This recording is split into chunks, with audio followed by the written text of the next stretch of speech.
Bonjour à tous et merci de nous retrouver sur le plateau d'Un cœur qui écoute, votre émission de spiritualité. Alors pour la dernière émission avant la coupure estivale, nous recevons Pierre-Marie Varenne, l'auteur du livre « Oser entrer dans la vie éternelle » publié par Magnificat. Bonjour Pierre-Marie. Bonjour. Alors les abonnés au mensuel de Prière Magnificat vous lisent régulièrement sous ce nom de plume. Pour les autres, et notamment les téléspectateurs de KTO qui vous ont vu dans le magazine Déo et Débat, vous êtes connu sous le nom de Pierre-Marie Dumont. Vous avez à peine 70 ans, vous êtes marié, vous êtes père de 12 enfants. Oui. Voilà. Vous êtes président de la Fondation Magnificat et aussi directeur général d'Aletheia. Absolument. Alors vous venez donc de publier un livre qui est une belle invitation à vivre une retraite spirituelle chez soi pendant 7 jours et puis éventuellement cet été. Vous allez nous parler de ce livre, vous allez parler de votre engagement professionnel et puis un petit peu de votre vie de foi comme le veut cette émission. Juste avant, je vous invite à nous lire un extrait de texte de votre choix. Voilà, alors c'est Saint Jean qui parle, c'est une fiction, mais c'est Saint Jean qui parle au moment après avoir écrit l'Apocalypse. Alors, je vais me permettre de mettre mes lunettes afin de le lire exactement. Voilà. Mes bien-aimés, vous le savez, le Christ, notre Seigneur, va revenir dans la gloire pour juger les vivants et les morts. Et vous savez que ce jour-là, nous serons tous jugés sur l'amour. Et sur quel amour véridique, si ce n'est sur l'amour que nous avons eu les uns pour les autres. Ah, que j'aspire à l'avènement de ce dernier jour. L'humanité aura vogué de siècle en siècle sur l'océan de l'histoire, au gré des tempêtes et de ses naufrages. Enfin, elle arrivera au port, à son havre de grâce, et là, pour elle, le dessein bienveillant de son Créateur, de son Dieu et Père, va s'accomplir définitivement pour le meilleur, et ce ne peut être que pour le meilleur, car Dieu est amour. Bien-aimés, pour nous qui attendons impatiemment le retour de notre Seigneur, pour nous, ce dernier jour du temps ne pourra être qu'un jour béni, entre tous. Le jour où, en la parousie du Christ, la vérité de la création sera manifestée. Oh, viens, Seigneur Jésus, ne tarde pas. Ce jour-là, tout va s'expliquer. Nous allons tout comprendre. Nous allons tous, autant que nous sommes, pouvoir contempler, adorer la volonté de Dieu faite. Et nous pourrons rendre grâce éternellement pour la suprême beauté de notre raison d'être. Pourquoi avez-vous choisi ce passage en particulier ? Parce que ça résume un peu l'objet du livre. L'objet du livre, c'est de redécouvrir le sens profond de notre raison d'être, de notre destinée, de la destinée, du dessein créateur de Dieu pour notre bonheur, par amour. Que ça va être. Tout le livre est un pèlerinage à la recherche. On ne va pas chercher le Graal, on va chercher notre raison d'être et la beauté suprême, comme on le dit, de notre raison d'être. Car notre raison d'être est suprême, superbe, sublime. Et alors c'est quoi finalement, en une phrase, ça serait quoi ? C'est la recherche de quoi ? C'est la recherche, c'est trouver que notre vie finalement, qu'on est éternel. Qu'on est éternel et qu'on est promis à l'éternité en Dieu dans le Fils bien-aimé. Nous avons été créés, comme dit saint Paul, il dit nous avons été créés en lui et pour lui. Dès le départ. Et à la fin de l'histoire, au milieu de l'histoire, à cause de notre péché, nous avons été sauvés par lui. Et à la fin de l'histoire, nous allons, avec lui et en lui, rejoindre le sein du Père et être divinisés pour vivre l'amour pour l'éternité. Il n'y a pas quand même un petit quelque chose qui gêne, qui fait qu'on ne voit pas très bien ce dont vous parlez ? Une sorte de porte un peu noire qui fait peur ? Alors, ça s'appelle la mort. Ça s'appelle la mort, mais ce que je dis dans l'introduction, mais avec peut-être un peu d'humour, et c'est difficile d'avoir d'humour à propos de la mort, malheureusement, mais la mort est un accident. C'est un accident de l'histoire. C'est un accident dû à notre péché. Tout à coup, les puissances du mal ont pu prendre le pouvoir. On leur a donné le pouvoir. Et elles ont créé, dans cette merveilleuse histoire de l'humanité qui devait être un long fleuve tranquille, elles ont créé un accident dramatique. Mais attention, cet accident, la mort n'est pas un accident mortel. Parce qu'il y a la résurrection du Christ, parce qu'on ressuscite et parce qu'on est éternel. On est créé pour être éternel. Donc la mort est un accident, mais pas un accident mortel, et tout sera sauvé dans le Christ. Alors vous nous invitez avec ce livre, pendant donc à peu près 7 jours, chez soi ou en vacances, à vivre au rythme des pages, de la musique qui se trouve sur des CD et aussi d'une belle iconographie pour avancer lentement mais sûrement justement dans cette quête essentielle de nos vies qu'on oublie un peu trop parce qu'on court trop vite. Oui. Alors, il suffit de consacrer 1 heure par jour pendant 7 jours. Les 7 jours peuvent être un peu éloignés de l'un de l'autre, mais pas trop. Voilà. Et il faut trouver un moment en vacances, par exemple, ou quand on n'a pas trop d'occupation par ailleurs, parce que sinon c'est un peu compliqué, de se retirer, parce que retraite, ça veut dire quand même se retirer à un moment un peu. Et on fait un parcours.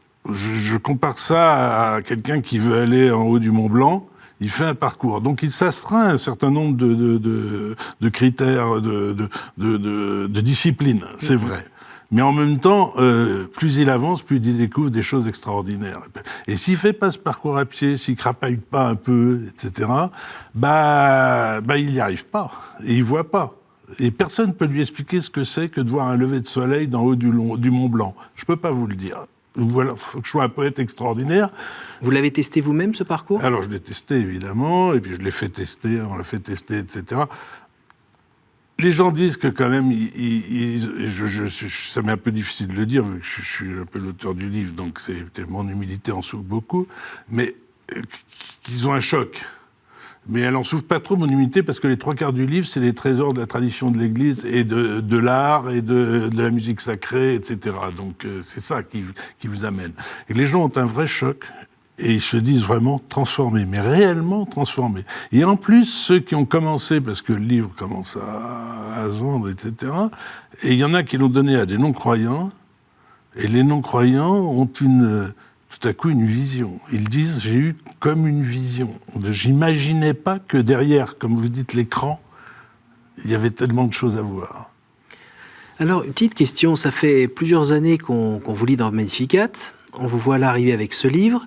Comme je le disais au départ, vous êtes aussi marié et père d'une nombreuse famille. Il y a une vocation de prêtre contrarié, qui est derrière ou pas ? Alors, pas du tout, en rien. C'est vrai que mes parents voulaient que je sois prêtre à un moment, ou mes vieilles tantes, je ne sais plus lesquelles. Vous étiez combien de frères et sœurs ? Nous étions 8. 8 enfants, voilà. Il n'y a pas de prêtre ? Pardon ? Il n'y a pas de prêtre dans les frères et sœurs ? Si, j'ai un frère prêtre et une sœur religieuse, une petite sœur de Bethléem. Voilà. Si. Mais bon, moi, non. Et moi, ma vocation je suis un fervent défenseur de la vocation du mariage, que je considère, derrière la théologie de Jean-Paul II, surtout qui m'a beaucoup inspiré sur le mariage, comme une vraie vocation et comme une vraie consécration à Dieu. C'est Jean-Paul II qui le dit, je cite, « En se consacrant l'un à l'autre, les époux se consacrent à Dieu réellement. » C'est une vraie consécration, comme l'ordre et comme d'autres vocations. Et ça, vous en étiez conscient au moment où vous êtes marié ? Vous dire la vérité, moi je suis tombé dans la fourre quand j'étais petit et dans la marmite et j'ai même pas besoin, je suis comme Obélisque pour la potion magique. Mais je suis retombé dedans sans l'avoir abandonné du tout. Mais j'ai eu une deuxième couche, alors que théoriquement on doit surtout pas en reprendre la potion magique. Mais j'ai eu une deuxième couche quand j'ai rencontré mon épouse, qui était d'une famille de 15 enfants. C'était la 13e de 15, une famille d'artistes, complètement bohème, fou, où le père était artiste peintre, petite fille d'un très grand peintre chrétien qui était Georges Desvallières, tout et qui m'a fait retomber dans une vision. Moi, j'avais une vision dans ma famille, on n'était pas jansénistes, non, mais on était une vision très traditionnelle, même traditionnaliste de la foi, etc., avec toutes les beautés que ça comporte. Oui. Moi, je ne crache pas dessus du tout. Et là, j'ai trouvé une vision beaucoup plus ouverte, mais vraiment un peu folle, de la vie de la foi, etc., mais totalement merveilleuse, enchanteresse. Et ça vous a permis de grandir dans la foi ? Oui, ça m'a permis au moment du concile, parce que c'était le moment du concile, après le concile, toutes les épreuves extraordinaires qu'il y a eu quand même, faut voir, il y a quand même eu 35% de prêtres en 5 ans qui ont quitté le ministère, etc., etc. C'est pas là c'est la liturgie détruite, etc. Enfin, on a vécu quelque chose de fort. Ça m'a permis de passer ce cap sans devenir intégriste, je pense. Et vous suiviez ça de quel endroit, en fait? C'était de votre premier métier? Vous vous intéressiez particulièrement à tout cela? Alors, il se trouve que j'ai commencé à travailler comme éditeur très tôt. J'étais d'abord libraire. Très tôt, j'ai abandonné mes études en mai 68. Parce que j'étais à la Sorbonne en mai 68 en fac de philo. C'était un peu dur d'étudier. Je me suis dit, OK, autant commencer à travailler. À cette époque-là, vous cherchiez du travail, vous en aviez à la seconde. Et donc, j'ai trouvé un travail de libraire. Et puis ensuite, je suis devenu représentant dans une boîte privée qui était Bordas à l'époque. Et puis petit à petit, je suis devenu éditeur. Et là, je suis rentré dans une maison d'édition religieuse qui était Drogué Ardent, Tardy, etc. à Limoges. Et à partir de là, après, je suis rentré dans le groupe Média Participation et je suis devenu directeur général de Fleurus MAM, du groupe Fleurus MAM, et directeur général adjoint du groupe Média Participation. Et c'est là que j'ai lancé Magnificat. Il y a quelques années maintenant. Dans ce cadre-là, en 92 et en 98 aux États-Unis. Et Magnificat, maintenant, a plus de 600 000 abonnés dans le monde. Et ça existe en 7 langues, etc. Et puis on peut pousser jusqu'à Aletheia, carrément. Alors Aletheia, ça c'est une autre... C'était en 2013 exactement, le lancement réel. Et ça a commencé à tourner vraiment en 2014. D'accord. Voilà. Et ça a été lancé par un type polytechnicien extrêmement brillant, visionnaire, etc., qui peut-être, avec toutes les qualités pour le lancer, pour le voir, pour renverser tous les obstacles à cette création, mais qui peut-être n'avait pas toutes les qualités de gestionnaire qu'il avait. Il avait les bonnes qualités. Oui. Moi, j'avais les mauvaises, j'étais gestionnaire. Et donc, on m'a demandé d'en prendre la direction, au lieu de prendre ma retraite gentiment, d'en prendre la direction pour faire franchir le pas de l'organisation à quelque chose qui est génial. Ça se passe dans tous les ordres religieux qui se lancent, ça se passe partout. Et donc j'ai repris la direction d'Aletheia, et Aletheia marche d'une manière formidable. Et en un mot, Aletheia... C'est le premier site de très loin catholique dans le monde. Aujourd'hui, il y a près de 20 millions de visiteurs uniques par mois. Il y a près de 100 millions de personnes qui sont rejointes sur Facebook par Aletheia dans le monde. C'est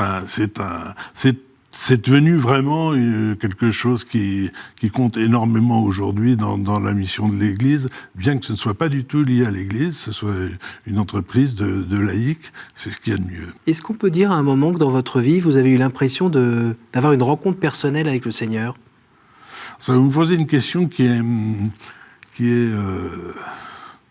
de l'intime, et je n'aime pas tellement... mais je vais vous répondre en rejoignant l'avant-dernier chapitre là-dessus. C'est-à-dire Saint Jean, qui nous l'explique très bien. Oui, en rencontrant des gens. En rencontrant des gens qui m'ont aimé, que j'ai aimé. Et moi, je crois profondément au commandement nouveau. On l'oublie trop, le commandement nouveau. Vous savez, on dit toujours, il faut s'aimer. Aime-toi comme toi-même. Mais c'est pas le commandement de l'Évangile. Le commandement de l'Évangile, c'est aimez-vous comme je vous ai aimé, c'est-à-dire beaucoup plus qu'on s'aime soi-même, vu qu'il s'agit de donner sa vie pour ceux qu'on aime. Et si on s'aime soi-même, on n'a pas envie de donner sa vie. Ça va beaucoup, beaucoup plus loin. C'est beaucoup plus fort. Et le jugement dernier dont on parlait là, le critère du jugement dernier, c'est ce que tu as fait au plus petit d'entre les miens, c'est-à-dire que jusqu'à ce qu'ils reviennent, je suis pour les autres le Christ et ils sont pour moi le Christ. C'est quelque chose de fantastique. Et là, oui, je l'ai rencontré. Alors, je l'ai rencontré dans tous les gens que j'ai énormément aimés, mes parents, mon épouse, mes enfants, ma belle famille qui était extraordinaire. Oui, ça, c'était facile, parce que c'était des gens exceptionnels. Et je l'ai rencontré aussi, j'ai tâché de le rencontrer dans ma vie, et c'est le gros effort qu'on a à faire chaque jour, etc., de le rencontrer avec autant de grâce dans les gens, dans ses ennemis, dans ceux qu'on aime moins, dans ceux... Et là, oui, c'est le vrai Seigneur qu'on rencontre. Et ce commandement, quand on l'entend à 20 ans, on l'entend d'une certaine manière. Quand on a 50 ans de plus, on l'entend autrement. Oui. Donc ça a évolué comment chez vous et comment vous avez vu, si vous l'analysez maintenant, l'évolution? C'est dans ce que je viens de vous dire, c'est-à-dire quand j'avais 20 ans, c'est ceux que j'aimais, et j'étais ravi d'y reconnaître le Christ, et ceux qui m'aimaient, j'étais ravi qu'ils me reconnaissent comme Christ. Et petit à petit, on s'aperçoit que ça va beaucoup plus loin, qu'il a donné sa vie pour tous les hommes, tous, y compris ceux qu'on a. Et là, tout à coup, alors ça, c'est un énorme travail sur soi pour arriver à deux, que j'ai pas atteint du tout. Hein. Malheureusement, là-dessus, je suis encore un nain. La vie professionnelle que vous avez pu mener, votre vie de père et d'époux, évidemment, c'est pas toujours un long fleuve tranquille. Il y a des combats, il y a des temps de désert aussi. C'était quoi ou c'est encore quoi votre recette ou votre astuce pour sortir de ces temps de désert spirituels, notamment? Alors, désert spirituel, très franchement, j'ai pas connu. Donc c'est devant. J'ai connu des contrées totalement différentes. Oui. C'est-à-dire qu'à un moment, c'était la haute montagne qui me plaisait. L'autre moment, c'était une course en mer. Donc pas du tout les mêmes spiritualités, pas du tout les mêmes ressentis, pas du tout les mêmes programmes. Mais à chaque fois, c'était quelque chose qui avait un sens spirituel profond. Voilà. Et donc j'ai pas vraiment connu et à chaque fois j'ai pu, et ce livre en est la preuve, je crois que petit à petit j'ai épuré de tout ce que j'appelle pas des scories, parce que j'ai un défenseur forcené de la piété filiale. Donc tout ce que nous ont légué nos pères dans la foi, je le reçois avec une gratitude extraordinaire. Mais petit à petit, on épure tout ça, on prend de tout ça ce qu'il y a de meilleur et la substantifique moelle, et on arrive à une foi et à une spiritualité, si on peut encore appeler ça une spiritualité, parce que dans ce livre, vous verrez que, en fait, on redécouvre la théologie du corps, donc pas spirituel, qui est spirituel évidemment, parce que le spirituel fait partie du corps, mais du corps glorieux et du corps sauvé. Et petit à petit, on arrive à quelque chose qui est un peu ce que je vis en ce moment, mais que je ne souhaite pas vous raconter. Vos enfants, quand on pense aux enfants, on pense forcément à la transmission. Et on sait qu'aujourd'hui, notamment en ce début de 21e siècle, c'est pas si simple que de transmettre. Qu'est-ce que vous en dites, vous, sur... Il y a une grosse difficulté en ce moment, et précisément ce livre j'espère, va jouer un rôle là, en réorientant ce qu'on appelle la nouvelle évangélisation et ce qu'on appelle la transmission, sur l'essentiel. On a un énorme problème aujourd'hui qui est, je vous l'apprendrai pas aujourd'hui, qui est quand même le visage qu'a l'Église dans l'aura médiatique et l'aura, etc., qui est une vraie... il est blessé, il est sanguinolent. Oui, mais c'est terrifiant. Oui. C'est vraiment terrifiant. J'ai vu un sondage quelque part, je ne me souviens plus dans quel pays, où on demandait quelles sont les institutions que vous respectez, et puis le nombre, l'Église catholique venait après la mafia. Ça m'a fait... Oui. Mais c'est vrai. Oui. Et c'est de pire en pire. Et vos enfants, vous n'êtes pas pris parce que vous avez connu l'Église qui était belle, l'Église qui était investie dans le monde. Quand vous alliez à l'hôpital, vous aviez une bonne sœur qui vous soignait. Quand votre femme attendait un enfant, etc., vous avez une aide familiale qui venait vous aider, l'aider à garder les 10 autres, etc. Vous aviez le bon curé de campagne qui était là, qui n'était pas pédophile, qui était pas soupçonné, qui aimait bien la belote et le gros rouge. Mais ça on comprend. Et on aime bien ce type de faiblesse-là, alors qu'il y a des faiblesses qui tuent. Qui sont criminelles. Criminelles. Et tout. Et donc, ayant connu cette Église qui était visible et dont la charité était visible, une des choses, moi, que je regrette le plus à l'après-concile, c'est que tous les enfants de familles un peu traditionnelles, etc., sont faits religieux ou religieuses dans des ordres contemplatifs.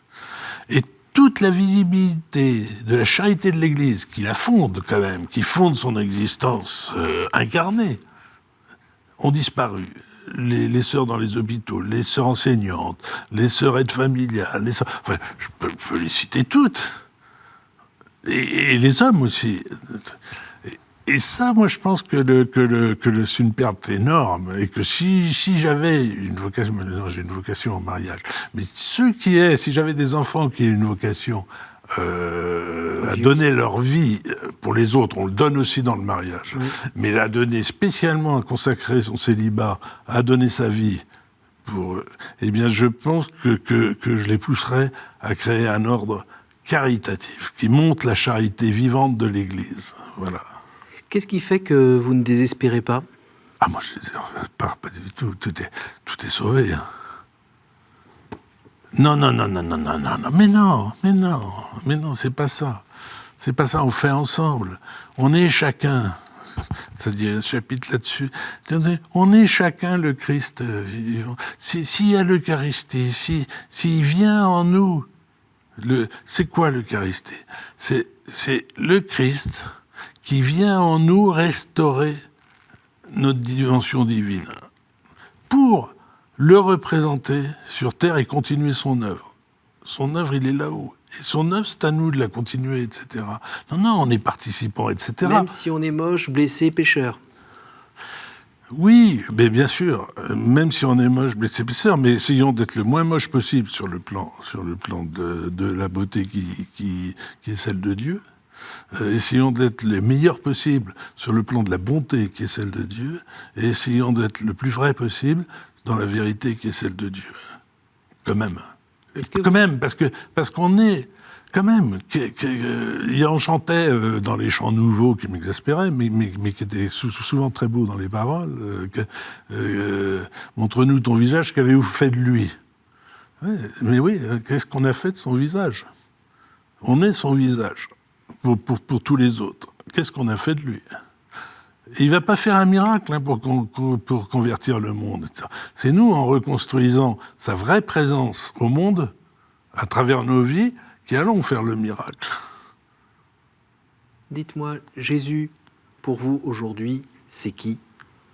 Jésus, pour moi, c'est le Fils de Dieu. C'est le Fils de Dieu. C'est le Fils de Dieu, unique engendré, dans lequel, par lequel, au travers duquel Dieu a créé l'univers visible et invisible et nous a créés. Et nous a créés hommes et femmes comme une image, une icône de l'union de l'homme et de la femme, qui est l'icône de l'union de son Fils unique engendré avec l'humanité. Et par lui, on est plus que des gens créés. On a une part, j'ose pas dire d'engendrement, mais on a une part de... C'est d'ailleurs pour ça que son incarnation va de soi. Parce que déjà à la création, il était avec nous, en nous, pour nous. Comme nous, on était fait pour lui. Et tout ça va aboutir à ce que la fin, en lui, quand il va apparaître, on va comprendre ce qu'on est. On va avoir la vision, le Christ en gloire, c'est ça le Christ en majesté qu'on a au tympan des cathédrales, etc. C'est ça qu'on voit, ce qu'on est, appelé à être ce qu'on est déjà. Parce qu'on l'est déjà, on le reçoit déjà dans l'Eucharistie, on agit déjà comme lui dès qu'on aime. On est un membre de son corps qui agit dès qu'on aime. Et vous êtes pressé de le voir ou vous préférez attendre un peu pour être un peu plus présentable ? Ah, moi j'ai une impatience. Ah, moi je suis comme Saint Jean dans le bouquin. Moi, ma seule prière, c'est qu'est-ce que tu fous ? Je veux le voir, je veux qu'il soit là, je veux qu'il me parle, je veux tout ça. Mais j'ai tout le temps, en permanence, des gens qui me le font voir, qui me parlent, etc. J'en suis sûr, j'en suis absolument certain. Et c'est ceux qui me coûtent le plus d'aller voir, en fait, qui à la fin, je me rends compte, c'est eux qui m'ont le plus parlé de lui et qui m'ont plus montré ce qu'il a. Nous arrivons déjà à la fin de cette émission. Je vais vous poser les 3 questions que je pose à tous nos invités. Ah, j'aurais dû vous auriez pu me les donner d'avance, que je prépare la réponse. Quel conseil donneriez-vous à quelqu'un qui vous dirait « J'ai envie de rencontrer Dieu, par quoi dois-je commencer ?» Par lire ce livre, par faire la retraite. Quel est votre héros, votre saint, la personne que vous trouvez admirable ? Ah, moi je suis très... Oh, quand même. Oui, bien sûr, la Vierge Marie, c'est pas... Il n'y a pas... Mais... Je ne suis pas un saintolâtre, vous voyez ce que je veux dire. Je dis une grande dévotion à mon saint patron, Saint-Pierre. Et heureusement, mes parents ont bien fait d'en choisir un qui a renié, qui a fait des trucs comme ça aide quand même beaucoup dans la vie. Plutôt que d'avoir comme patron la Sainte Vierge, pourvu quand même, c'est quand même plus compliqué. Et pourvu son humilité admirable. Toute sa puissance, c'est son humilité. C'est pas sûr. Quand on parle de la vocation de la femme aujourd'hui, par exemple, ça c'est un sujet que j'aimerais bien développer un jour, bien que j'ai... Mais quand même, contemplons la Vierge Marie. Qu'est-ce qui lui donnait sa puissance? Qu'est-ce qui lui donnait sa beauté? Qu'est-ce qui lui donnait sa grandeur? Au jour du jugement, qu'aimeriez-vous que Dieu vous dise, Pierre-Marie? Ce qu'il va me dire. Entre dans la joie de ton maître. Bien, merci d'être venu sur ce plateau pour nous partager un petit peu de votre chemin de foi, nous parler de ce livre donc, qui s'appelle « Oser entrer dans la vie éternelle », publié chez Magnificat. Donc une invitation à faire une retraite spirituelle et pas remettre ça au calendrier grec, mais pourquoi pas cet été. Merci beaucoup et merci à vous tous pour votre fidélité. Eh bien, tout simplement, nous vous souhaitons un très bon été.